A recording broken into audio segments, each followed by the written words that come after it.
නීපා වෛරසය ගැන සෞඛ්‍යාංශ වලින් විශේෂ දැනුම් දීමක් ඇවිත් තියනවා. ඔහු මේ දවස්වල ඒ ගැන ලොකු කතාබහක් ඇති වෙලා තියෙනවා. මේ කියන්නේ අර පළතුරු වවුලන්ගෙන් ව්‍යාප්ත වෙන ඉහළ මරණ අනුපාතයක් තියෙන රෝගී තත්ත්වය නේද? හරියටම. ලෝක සෞඛ්‍ය සංවිධානය පවා මේක භයානකම රෝග 10න් එකක් විදිහට නම් කරලා තියෙනවා. එතකොට ප්‍රශ්නේ තියෙන්නේ මේ නීපා වෛරසය ගැන ශ්‍රී ලංකාවේ අපි ඇත්තටම කලබල වෙන්න ඕනේද? ඒක තමයි වැදගත්ම ප්‍රශ්නේ. මොකද එක පැත්තකින් බලධාරීන් කියනවා ලංකාවට තවම බලපෑමක් නැහැ කියලා. ඔව් හැබැයි අනික් පැත්තෙන් මේ වගේ විශේෂ දැනුම් දීම වෙනවා. එතකොට සාමාන්‍ය කෙනෙක්ට හිතෙන්න පුළුවන් අනවශ්‍ය කලබලයක් ඇති කරනවා කියලා. අපි එතනින්ම පටන් ගමු.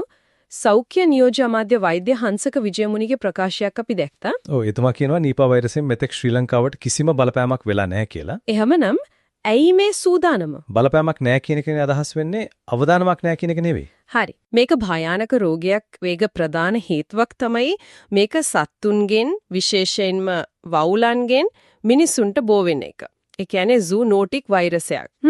ඒකින් ලෝක සෞඛ්‍ය සංවිධානයේ නිර්දේශ අනුව බලපෑමක් නැතත් పూర్ව සූදානමක ඉන්න එක අත්‍යවශ්‍යයි. සෞඛ්‍ය අමාත්‍යාංශය කරන්නේ අන්න ඒ දේ. ඒ කියන්නේ මේක දුරතියා කරන සූදානමක්. හැබැයි මේක දැන් එන්න ලඟ වෙන තර්ජනයක් වගේ නේද පේන්නේ? ඔව්. ඒක කියන්න හේතුවක් තියෙනවා. මොකද අපි බලපු වාර්තාවල තිබුණා අපේ අසල්වැසි ඉන්දියාවේ බටහිර බෙන්ගාල ප්‍රාන්තෙන් ආසාදිතයන් වාර්තා වෙලා තියෙනවා කියලා. ඔහො ඒක තමයි මෙතන තියෙන තීරණාත්මකම කාරණය. ඒක කොහොමද අපේ තත්ත්වයට බලපාන්නේ? බටහිර බෙන්ගාලිය කියන්නේ ශ්‍රී ලංකාවත් එක්ක ගුවන් ගමන් වෙළඳ සම්බන්ධතා තියෙන ප්‍රදේශයක්. හරි. ඒ කියන්නේ ඍජු සම්බන්ධයක් තියෙනවා. අනිවාර්යෙන්ම. ඒ නිසා තමයි ගුවන් තොටුපළ පරීක්ෂාවන් ගැන කතා බහක් ඇති වෙන්නේ. මේක දැන් දුර රටක ප්‍රශ්නයක් විතරක් නෙමෙයි. ඒ අවදානම නිසා වෙන්නේ නැති ආසියාවේ අනෙක් රටවලුත් ගුවන් තොටුපළ පරීක්ෂණ දැඩි කරලා තියෙන්නේ. ඒක තමයි හැමෝම අවධානයෙන් ඉන්නේ. හරි. ඒ කියන්නේ අවදානම තියෙන ලංකාවට සමීප වීම. හැබැයි මේ වෛරසය ගැන තියෙන ඇත්තම භයානකකම ඒක විතරක් නෙවෙයි නේද? කොහෙත්ම නෑ. මෙතන තියෙන බරපතලම අභියෝගය තමයි වෙන එකක්. ඒ මොකද්ද? නීපා වෛරසයට එරෙහිව මෙතෙක් එන්නතක්වත් නිශ්චිත ඖෂධයක්වත් හොයාගෙන නොතිබීම. ඒ කියන්නේ ප්‍රතිකාරයක් නැහැ. කිසිම දෙයක් නැහැ. කොවිඩ් වසංගතයේදී අපි හැමෝම එන්නතක් කෙනකල් බලාගෙන හිටියා නේද? නමුත් නීපා වලදී ඒ කතාව සම්පූර්ණයෙන්ම වෙනස්. මෙතන තියෙන්නේ සුව කිරීමේ තරංගයක් නෙවෙයි ව්‍යාප්තියට එරෙහි තරංගයක්. ඒ කියන්නේ මේක සම්පූර්ණයෙන්ම රඳා පවතින්නේ මහජන සෞඛ්‍ය ක්‍රියාමාර්ග මත. ඒක ලොකු පීඩනයක් නේද සෞඛ්‍ය පද්ධතියට? ඊටාම ලොකු පීඩනයක්. හැබැයි මට තව ප්‍රශ්නයක් තියෙනවා. රටේ එකම රෝගියෙක්වත් නැති වෙලාවක මේ වගේ ඉහළ සූදානමක් ගැන කතා කරන එකෙන් අනවශ්‍ය බියක් ජලතාවතර ඇති වෙන්න පුළුවන්ද කියලාද? ඔව්. ඒක ඊටාම වළංගු ප්‍රශ්නයක්. බලධාරීන් හැම විටම තුලණය ගැන හිතන්න ඕන. හැබැයි මෙතන අරමුණ බිය ගැන්වීම නෙවෙයි. එතකොට දැනුවත් කිරීම.